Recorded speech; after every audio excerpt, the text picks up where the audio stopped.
അത് അഗ്നിയാണ്, അത് പാറയെ തകർക്കുന്ന കൂടം പോലെയുള്ള വചനമാണ്. ആ വചനം ഹൃദയത്തിലേക്ക് കടന്നു വന്നു. 2003 ആ 2003 കടന്നു വന്നുകൊണ്ടാണ് നിങ്ങളെ പോലെയുള്ള ആളുകളുടെ മുമ്പിൽ വന്ന് ദൈവവചനം ഇന്ന് കൊടുക്കാൻ തക്കവണ്ണം കർത്താവ് എന്റെ ജീവിതത്തിൽ പ്രവർത്തിച്ചു.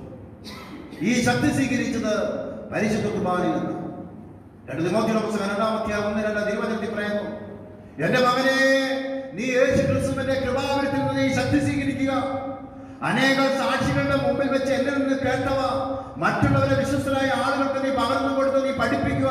ഒരുവൻ പഠിക്കേണ്ടതും പഠിപ്പിക്കേണ്ടതും പരിശുദ്ധ കുർബാനയിൽ നിന്നുമാണ്. പരിശുദ്ധ കുർബാനയിൽ നിന്നുമാണ്. അവൻ സ്വീകരിക്കുമ്പോഴും അണയുമ്പോഴും എല്ലാം ദൈവ സാന്നിധ്യം നിന്റെ ശരീരത്തിനും മനസ്സിനും ആത്മാവിനും എല്ലാം പറയുന്നത്. ആ ദൈവിക ജീവൻ സാധ്യമാകുന്നത് പരിശുദ്ധ കുർബാനയിൽ.